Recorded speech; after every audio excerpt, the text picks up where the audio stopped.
Hey, you're listening to Business Talks with Jazmin J. If you're new here, welcome.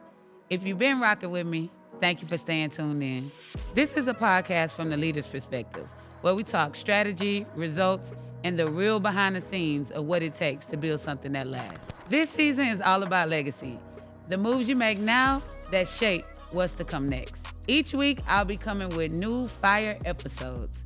Make sure you're rocking with me and make sure you come out to the live show that we'll have at the end of the season. Stay connected. What's up, y'all? Can you believe it? We are here for season 2 finale. This season has been a great season as we have talked to founders and CEOs from so many different industries, just talking about the real stories behind what it takes to build something that lasts. And today we're going to be talking about something that's very important, I feel, to our culture, to me, and to just the community, which is how do we close the wealth gap in a economy like this. So I want to take the time to introduce my guests, who I'm so excited to be here. So first, I'll start off with LP, and I know LP from being a innovator in the media world down here in Houston and paving the way for people like me. And then I recently found out that you were getting ready to launch your own financial group, so that's definitely exciting. So I want to give you time to just introduce yourself and welcome to the show. Nah, excited to be here, and innovator by no means. We've been doing this at the same pace, but excited to be here, and owner of the Hive Houston, a creative space here in the city, and also owner of TRG Financial, advisory firm that focuses on our community. So excited to talk about this conversation today. Definitely. Thank you. Thank you. And then we also have Miss Q, who I have met this year. And since we have met, we've talked at different events and just, I'm so like amazed that I didn't know about financial therapy. I have to say that I did not know that. But as a financial therapist, a public speaker, someone that's doing big things for the community, welcome to the show. Thank How are you. you doing Thank you. today? Good. Thank you for having me. No Thank you for having problem. me. If you don't mind, just explaining more about what you do and what brought you out here today. Yeah. So I've recently moved into financial activism as a financial activist and therapist, as you said, helping people to heal and reimagine their relationship with money. I think oftentimes we talk about wealth building and don't really understand that there's a lot of blocks and barriers people have to get over to get to that point. And so I help folks address those things that they have been carrying almost sometimes for generations to be able to build wealth. Okay, definitely. Well, now that we've gotten acquainted, let's dive right into this conversation. So, when you hear the words wealth gap, what comes to mind based on your journey and the work that you do? So, we'll start with you, LP. Yeah, so for me, the gap is more of a physical and mental thing. I Yes. think there's a gap, one, of physical dollars that we don't have in our communities versus our counterparts, but also mentally as well. There's a gap in education. There's been a variety of organizations that have started the financial literacy, getting it to people more in a easier way for us to understand. Yeah. But at the same time, just because you get the information doesn't mean you know how to apply it. Definitely. And then if I'm considering what your business does and what your activism does, there is a relationship to money. Money is really an emotion. Like Yes. most people don't realize that you feel a certain way when you have money. You feel a way when you spend dollars. There's an emotion tied to that. So there's a lot of things that really, not only on that gap part that we need to consider on the physical side of not having the dollars, but also the emotional side of what it means when you have money or when you don't have it as well. Definitely. I think that was key to talk about the physical and the emotional side. And that's why I feel like this conversation is so important. So, Q, what do you think? Yeah, so just building on what you mentioned is money is 90% emotion. Research shows that money is 90% emotion and 10% logic. Okay. But what happens is 90% of the information out there addresses the 10%. And so we have a lack of access to real life education related to money. I think we have a lack of access to education that is relevant to our community, Yes. right? And so sometimes financial education can do more harm than good because we're not addressing that 90%. So how do we, as people, how do we start addressing those type of issues in our community? Mm-hmm. Yeah, I think so. There's kind of a multi-layered approach to that. Okay. In the community, one, we're always grasping for straws. So we have limited resources as it is. So there's competing priorities just to get to, hey, I got to learn this information because we're surviving. Yes. So first, being able to get out of that survival mode is a big piece. Separately of that, then when you start to get the information, to be able to apply it, you need to have coaches. Yes, You need to have mentors. people with you guiding you along. Like if you look at it like a sport, no one is in the NBA from day one. They've been trained to Right. be to the NBA.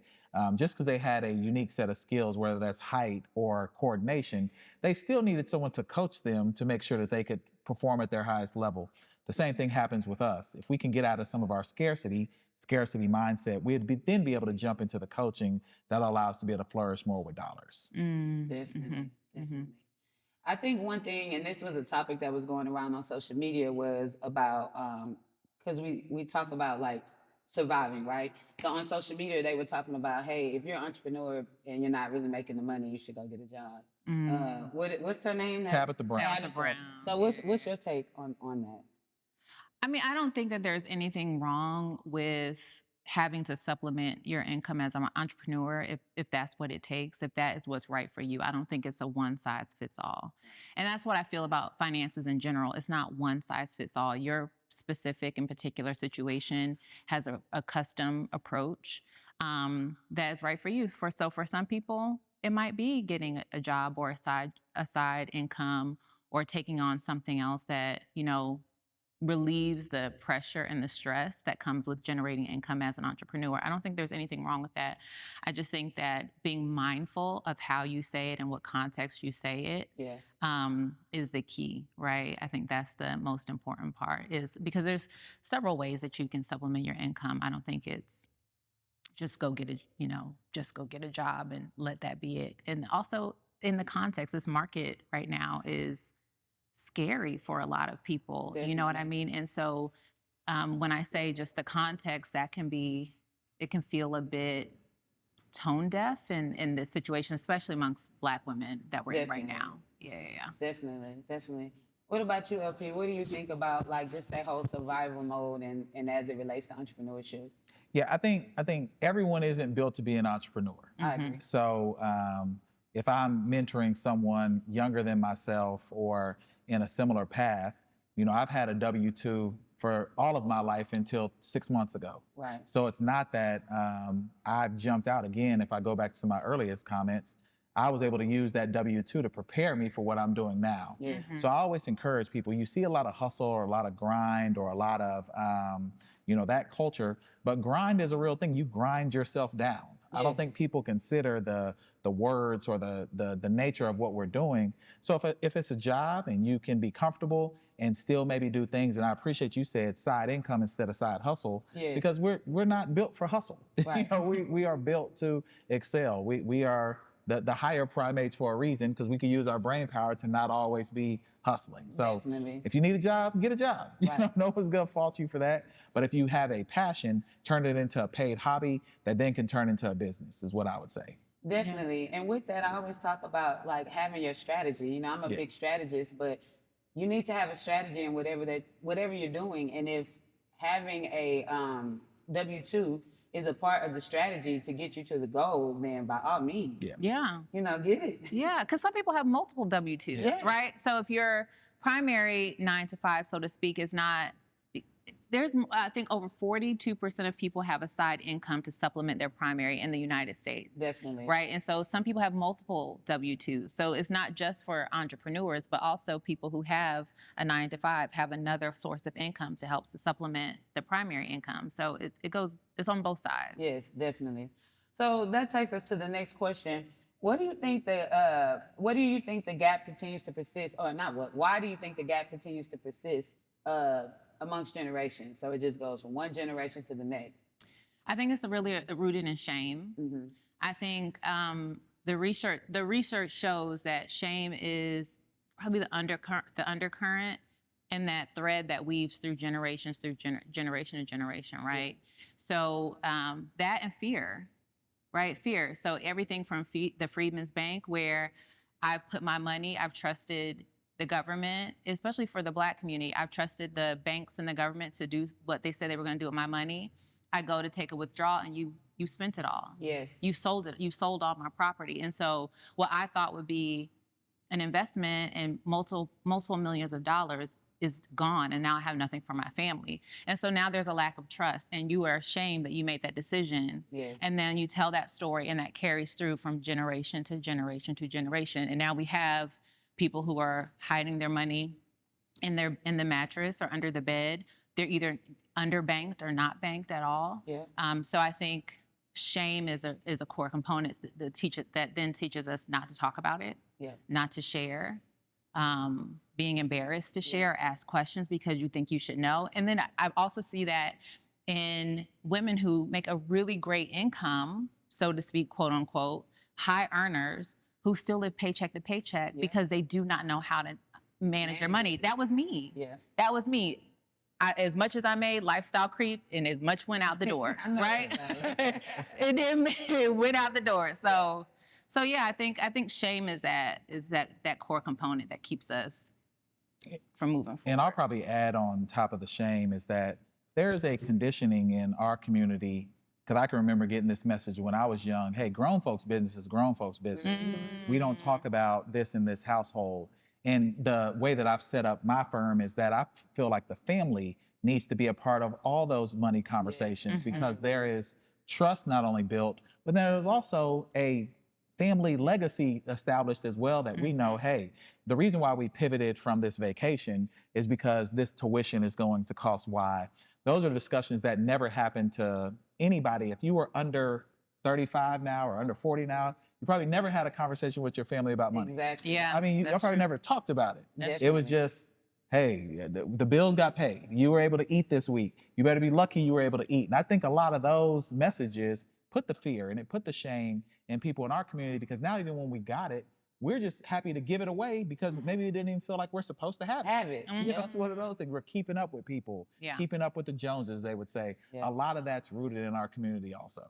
Definitely, definitely. And I love that you talk about the family aspect because even when I started this, I was currently during COVID, I was a part of the EYL Earn Your Leisure. So I was just educating myself on so many things that I was not educated on. And so I decided I want to start investing in real estate and just getting myself together. And one thing they talked about was bringing in your family and having creative meetings with your family and like putting the goal on the line, letting everybody know in your inner circle of your family know what it is you're doing.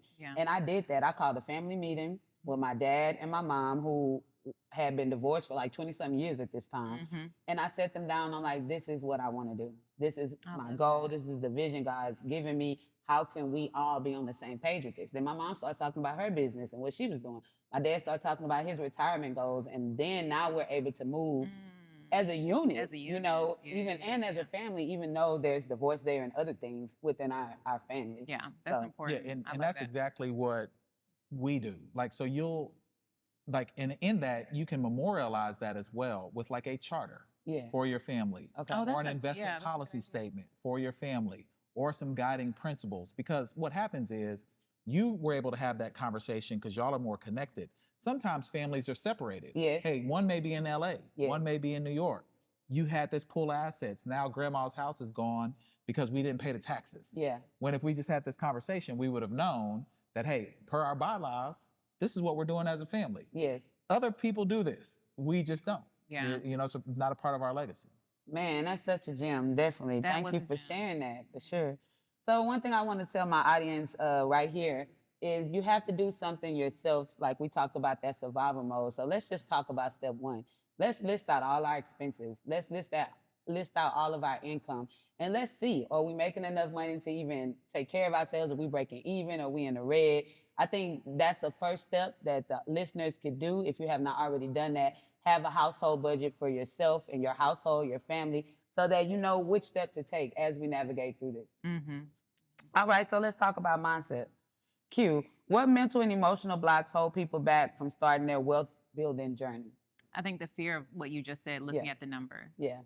Deeply afraid to look at the numbers. 90. I can relate. I remember like 5 years ago not wanting to check my bank account. Like, you Yeah. know, you just did the food the weekend, and it's like, Monday, I don't want to log in. But Yeah, I mean, or you checking the bank account, but you not really put in like everything in front of you, Right. because that might mean cutting back on some things. And Yes. you've already had to cut back on so many things. I don't want not another thing to cut back on. So I think the biggest step is not wanting to look at the numbers. When I say people are deathly afraid to look at their numbers, it was very surprising for me when I started this work. And so sometimes it's just sitting with people and saying, okay, we won't look at it, just gather it into one place. Wow. And let's do that first. Let's just gather everything into one place, and we won't look at it. We just want to gather it. And sometimes we'll sit with that for weeks. Wow, man, that's something. Yeah. So, what are some of the benefits of that have happened once your clients have like worked through that? Once they have gotten to the point where they can look at the numbers, what are some of the benefits you've seen? One of the things I think is interesting is some people realize they have more than they need. They have way more than they need, and they say, but they've told themselves a story. Yeah. Or they've been listening to other stories, and they've told themselves, okay, I don't have enough. Yeah. Right? And so then the conversation is, well, what does enough look like for you? What does that feel like? So that's surprising that a lot of my clients have more than what they need, and it's a few adjustments that to make, and they'll do fine. And then some folks, they don't have what they need, and I think what is surprising is, but they have the answer to what to do about that. Yeah. The answer lives within them. Mm-hmm. But again, they have been so afraid to even address it. And so that fear is really a big issue. it's a big thing. Yeah. Okay. LP, which you actually talked about this earlier, but how do we move from a hustle mentality to a wealth building mentality? Yeah, no, I think there's a few things that people can do. First is really establish what your goal is. Yes. Mm-hmm. Oftentimes people are living someone else's goals or living someone else's dreams. Yeah. They saw something online and they were like, well, that looks fun. Yeah. And you find yourself hustling more than actually enjoying what you're doing. Mm-hmm. So often the first thing I would tell someone is really establish what you would like to do. Because if there's a strategy on what you would like to do, then it won't feel like a hustle. Yes. It's feel like you're progressing towards something that you've wanted to do. For example, hey, I know I want to be in this space. I know I want to feel in real estate. I would imagine once you started getting success, it didn't feel like work. No. It just felt good. It just felt like you were going in your purpose. So that would be the first thing I would say. And the second thing I would say would be related to what Q was mentioning around fear. Also, don't be afraid of banks, because it's crippling when you apply for a loan or a card and you waiting for them to tell you no. Yeah. Like, so I would encourage people, use some of the traditional systems in a real way, because once you get a profile, those yeses will start to come. Yes. And that's where that wealth building journey comes from. It's not always scrapping or getting it out the mud. Yeah, that's a good story, but there are traditional systems that can help you and aid you towards your wealth building journey. You know what? So I have the perfect prompt for my listeners, since they both just said that. Write down one money belief you inherited growing up and ask yourself, does this help my family's future or not? Yeah, no, that's a great question. That's good. Yes, definitely. I need to do that too, y'all. I'm gonna do that with y'all. Okay, so legacy and action. What are examples you've seen of small steps leading to long-term generational change in your work? Yeah, so I'm gonna start with making a money date with yourself. And and it doesn't have to be every week. It doesn't have to be every day. Some people start once a quarter. So what is a money date? A money date is when you gather all of your finances and you take a look. And I got this. This is not an original thought. I got this from another financial activist. Her name is Dasha. She has a platform, and one of the things that she said is write it out with your hand, because writing it out with your hand, that connection from brain to hand and what that does in your body, it makes it real for you and tangible. And so I think writing all the numbers out and then really seeing, like, is this, and what you all both were saying, is this the way that my money is flowing in? Is this getting me closer or further away from my intention and my goal, right? Definitely. So maybe it starts off once a quarter, or maybe twice a year, whatever it looks like. And then maybe scale it to once a month, Then maybe on a Sunday, Yeah. you make it a ritual. You get some Yeah. tea and some. I was just about to say that. Could you make it your own Your own vibe? little Can we ritual. pull out the wine? Yeah, Can we you pull out the wine, water, whatever it takes. Put the candle on, put the music on, get comfy, get your Yes. journal, get a snack, and make it a ritual for you on Sunday. And then you'll become. I say that money is a relationship, and so it'll be one of the most intimate relationships that you create because money's going to do what you tell it to do. Man, that's some great advice. Yeah. Thank you. All right, LP, what do you think are some small steps that leads to long-term generational change? For me, I say get around the people that are already making generational change for their sure. families. I would, this is cliche, but it's true. Look at your group. Like if your friends are only going out clubbing, bottle service, not considering what their future will look like. I'm not saying that doesn't need to be your circle. That needs to be a part of your circle, but you need to expand that to people who are doing the things, listening to shows like yours, having conversations with people like Q, because then those things will start to permeate in your daily life. Yes. And then you'll find yourself looking at something and saying, well, maybe that's a decision I won't make because I was watching the business talk show, or I went and saw Q, and the relationship that I have with money will start to slowly but surely change. Because if you try to do things all at one time, you might discourage yourself, and then you end up back in those same cycles. So I would say get around people, like-minded people that are having these type of conversations, because that'll propel you forward. You'll find some tools and you'll get resources out of that group as well. Definitely. That's Thank you for that. Excellent. Yeah, thank you for that. So this takes us into the question that I've really been wanting to ask, which is how do we do it today? So how do we talk about legacy and building wealth when families are juggling survival, debt, inflation, and just that everyday stress? Yeah. How do we even get there? I think it's a matter of just starting, right? I think Overcoming the fear. Yeah, overcoming the fear. I think conversations like this, conversations like this are deeply important. So maybe if you're not ready to kick off the conversation with yourself, maybe get a tool or resource, listening to what other people's stories and what they're doing. Yeah. And then I think starting the conversation, asking a question. So if it's not going to be with your family and you don't feel comfortable, or if it's not with your peers yet and you don't feel comfortable, accessing someone like us and saying, hey, I have a question about XYZ. It could be a DM, it could be an email. But I think starting the conversation, making that first step. Yeah. What about you, LP? I would say the first step really starts with you, because you have to be honest with yourself also. I think often we'll look in the mirror and see something that's not true. Like we'll assume that what you do separate of public is really what shows. So we'll know if you've been saving money because you'll have more at the end of the month. Right. Like we know if you went to the gym because we could see it in the results. Like, so you have to be honest with yourself in a lot of this, because that honesty will lead to other success. Like it'll just show in everything that you do. So I would say start there. Just, and you don't have to be critical, because we're not saying that, but be honest. Like, okay, I know where I'm at. I know where I'm at financially, and I know where I'm trying to get to. And that can start a whole host of things from there. Yeah. Definitely. And like I talked about earlier, doing that budget, I think that we really have to, like you said, it starts with you. That self-evaluation, figuring it out, what is the first step for you, but also it's the educational piece. What does wealth even mean? What does building legacy even mean? Because I feel like that word is used a lot, but I've had times where I had to go back and actually define the word. What is wealth and how do I get there?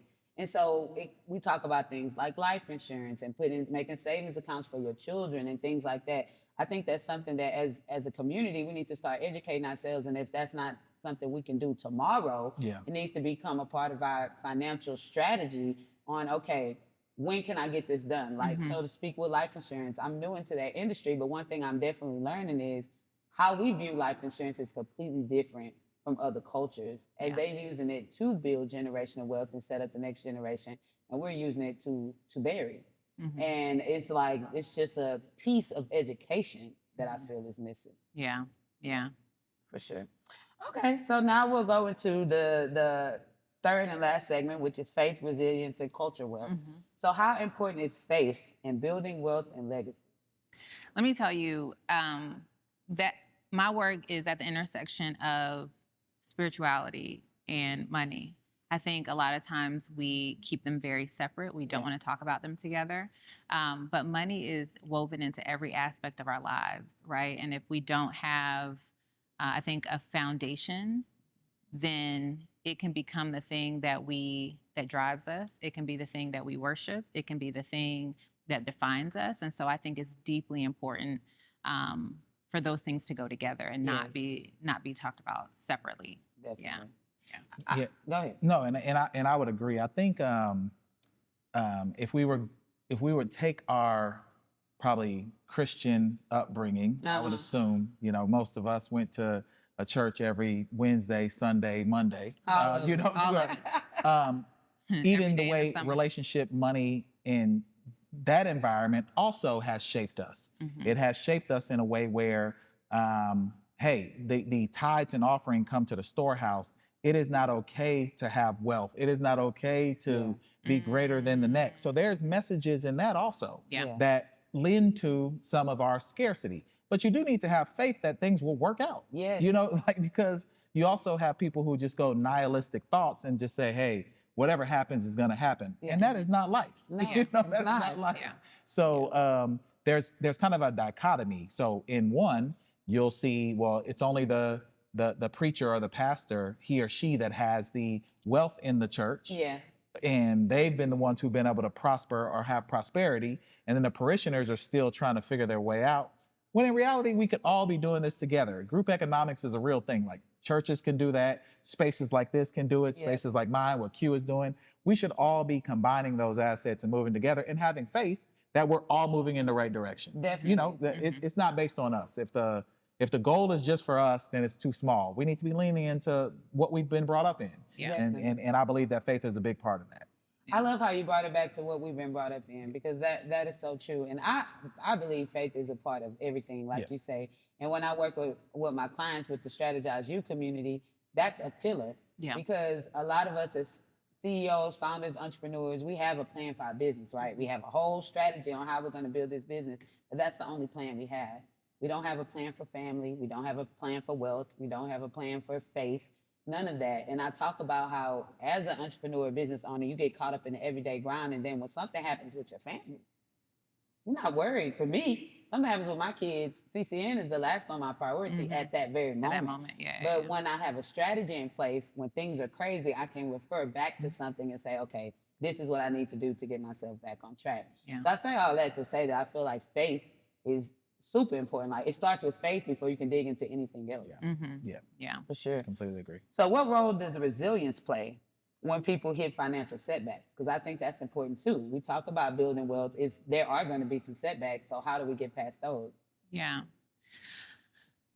So I think resilience is an interesting one, because I think we can sometimes we can overstep and ignore like what's really going on, because in the intention of like trying to get back, I think it's a moment to pause. I think resilience comes after a pause, right? To take a step back and say, okay, take a breath, understand what just happened, what's happening, and then move forward from a place of wisdom. Right? What inspired action will you take? Because I think a lot of times speaking of scarcity, what you brought up earlier, I think when we have a setback, we go into survival mode, we're in scarcity, and we lose all creative power, creative thinking when we're in scarcity mode. Like we're only thinking about what's right in front of us, right? And so I think what is super helpful to get to a place of resilience is taking a step back, pausing, taking a breath, taking a beat, right? And then letting yourself like get grounded, come back to yourself, and then moving forward with all your creative power from a place of rest, from a place of groundedness. I think for me, that's what resilience is. I love how you broke that down. I love that. What about you, LP? Yeah, and I look at resiliency more as a community. And we are the most resilient community in the history of the world. In the history. Anything that you have thrown at our community, not only have we survived it, we will advance and excel out of it. So I think we can rely on the people before us and what's the future ahead of us to know that these are just moments in time.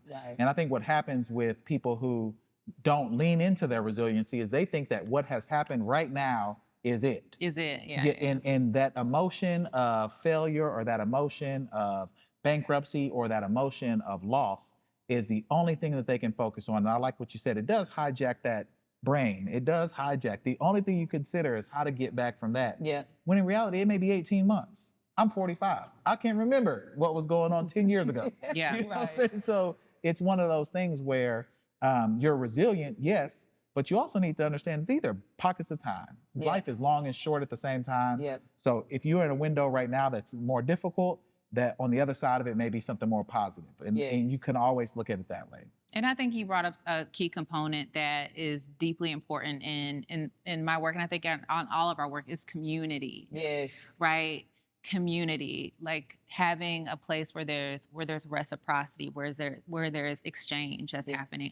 I think especially in the financial and the personal finance world is so focused on the individual and the self that we forget about the need and the necessity for community. Like even these times, what has helped people the most is like you could be on LinkedIn and say, hey, look, I just lost my job, and people will promote it or people will comment on it. Yeah. And from that community, they're able to find work, even if it's part-time work and they were looking for full-time work. So I think resilience is also about community, right? Being in community. I agree with that.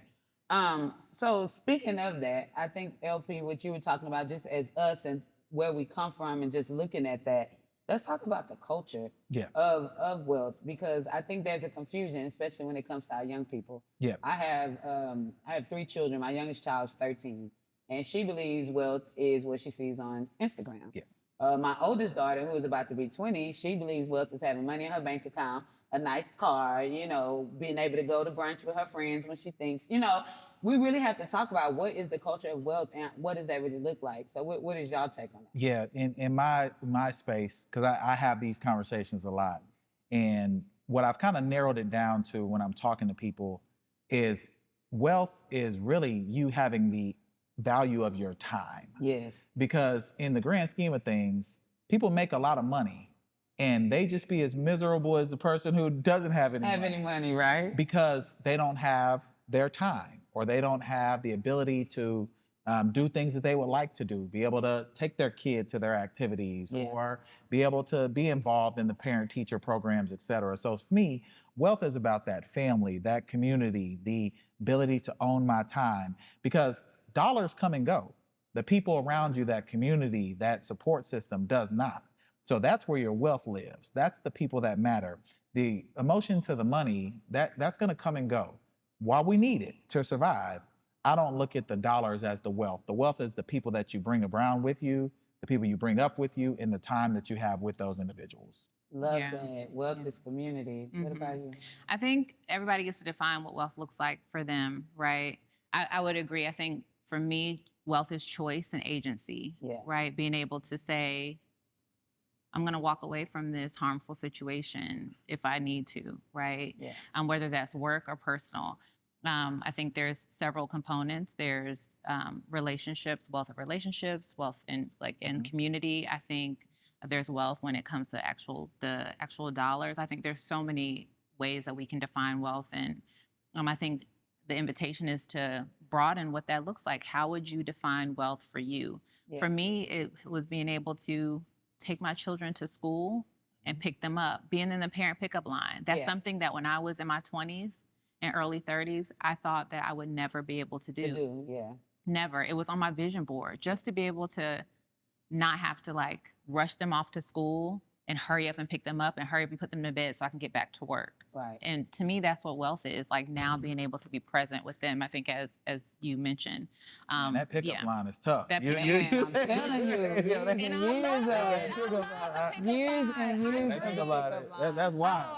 Oh, I dream for the parent pickup line. That is my, just sitting there. I love that for you.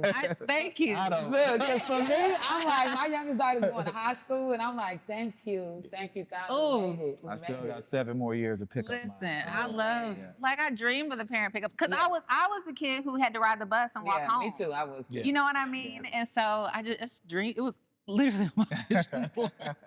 So what I got from that is wealth is family and wealth Yeah. is community. Mm-hmm. So before we close out, I'd like to do a little bonus segment where I ask some quick fire questions just to get your quick response. Okay. So, and this for both of you. So we'll start with letting Q answer them.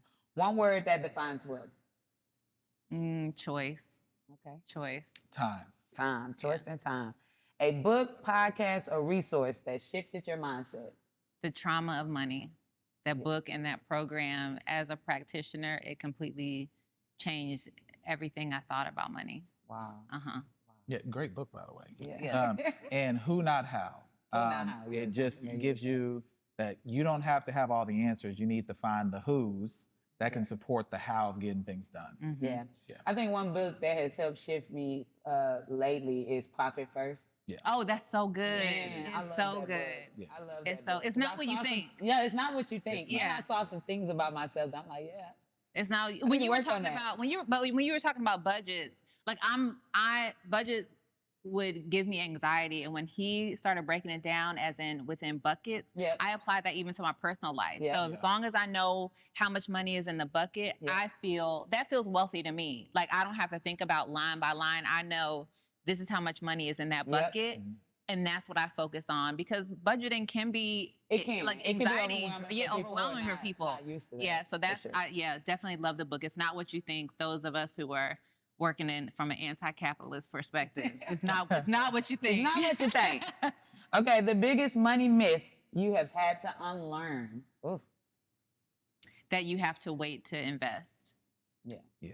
That you have to wait to invest. I think that was the worst thing I could have done. Yeah. Is waiting to invest and waiting to start this is a plug, a high yield savings account. Not a regular one, but a high yield savings account, y'all. High yield savings account, making your money, let your money work for you. Yeah, I waited too long. Okay. Yeah. And I'd say that banks are evil. Yeah. So I got the message of hide the money in the mattress, don't put your money in the bank, you could lose it. But that traditional banking system can do wonders for you, your business, and your personal life. So Yes. Yeah. Yes. Well, And can I I think add it one? would- Oh, go ahead. Go ahead. I like what you talked about earlier. It's not necessarily a actual misstatement, but a mindset is that like not talking about money in the home. Yeah. Yeah, Or you don't talk even about me money as a parent telling my kids, this is my money. You don't Yeah. worry about your money or whatever the case may be. Like that's not correct. And this may be my money, but we all need to be focused on how do we grow this Yeah. as a family. So yeah. Yeah. But that's what good. were you gonna say? That I think a lot of people say that I'm bad with money, or women are not good with money. I Oh, think yeah. that's a myth. Oh yes, for sure. Yeah. For sure. It's They not just say really that as 'cause they like to mysterious. shop. Yeah, it's not as mysterious as it seems. Right. All right. Last one. Legacy in one sentence. I think legacy is sharing education. Yeah. I think it's you may not have the money to give, but you can tell people your lessons learned. So I think Yes. it's the education. Like you all came together as a family and started having the conversation. Yeah. I think that's legacy. Okay.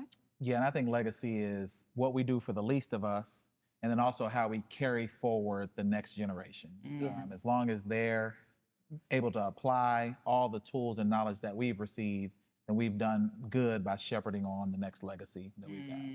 And I agree. And I would say my sentence is more so about the person building the legacy, which is you have to be able to reflect on the past while staying in the present, while present. preparing for the future. Yeah, that's good. Which is similar to what you just That's said. But good. it's difficult, but that's what has to happen. So as we close out this season finale and this wonderful episode, that I'm gonna go back and watch and pull out my journal. Okay, look. And take my notes. I'm Me too. definitely I love to educate myself. But before we close out, I'm here for the youth. I'm a big youth advocate, and I like to educate them as much as possible. So if you could close out by giving some advice to the youth, and then letting us know how we could stay connected with you. Yeah. You know what? I think that it's never too early, right? So my daughter is 11. One of my youngest daughter is 11. My oldest daughter is 15. Like talking to the youth about money, even if it's someone that you don't know, maybe it's someone that's in your just in your space. Yeah.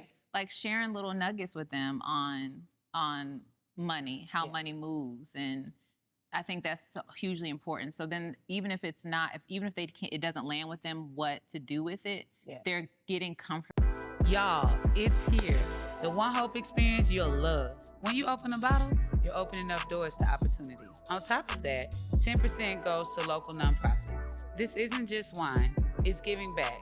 It's a community one sip at a time. I didn't join to sell wine because I'm no salesman. I joined because I believe in using what we already do.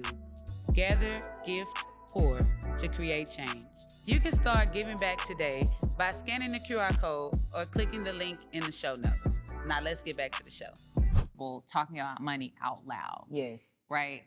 I think that's deeply important for the youth, because if we can start them getting comfortable talking about it, even if it's, sometimes they start off with like a flash, but it's like, they're comfortable talking about it. Definitely. Mm-hmm. And making more content for the youth as well.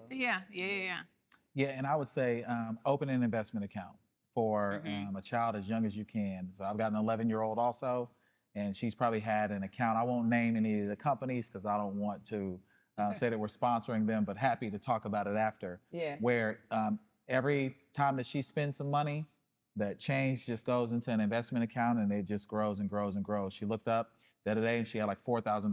Yeah. Wow. And she didn't know why she had the $4,000, but it's there. Yeah. So, and then those are messages that you can talk around educating. This is what interest does. This is what compounding is. This is why we've been doing this. And those conversations lead to, greater bringing on that legacy moving forward. Yeah. All right. How do people stay connected with you guys? So I can be reached at saintwell.org. We are a newsletter first media company that all things financial wellness. But you can also reach me at Kiana LeRae on Instagram and LinkedIn. But yeah. Okay. And I can be reached at trg-financial.com, or you can come over to the Hive any day off of 7800 Amelia. I'm typically there. And on Instagram, just look up Breon Rollins, Breion Rollins, Rollins. Most people call me LP, but you'll be able to find me there as well. Love that, y'all. This has been a phenomenal season finale and a very much needed conversation for our community. I'm really excited to have these type of conversations just because, we don't have them enough to prepare our people. So for all my listeners out there, please make sure that you rewind, take your notes. That's the whole point of listening to this platform is not only for entertainment, but more so for education. So do what you need to do. Also, reminder that I have recently launched Strategize You Community.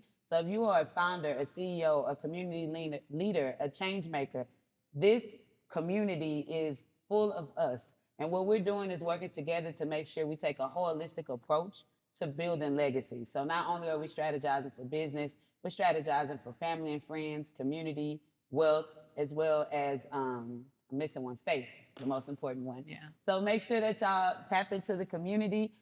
Season 3, we are coming back with more segments. We're transitioning from a podcast to a live show, a live talk show where we'll be doing more segments, and I will actually be breaking down my strategic plans. So I'll be taking myself to the boardroom and being transparent with y'all if I am meeting these goals or not, if we are making progress or not, but at least you can see it in real time and know that if I can do it, you can do it too. Thank you for tuning in to the season finale of Business Talks with Jazmin J, and we'll catch y'all next time. Peace. If you heard something on this platform that helped you, do me a favor. Follow, like, subscribe, and share so that we can help the next person.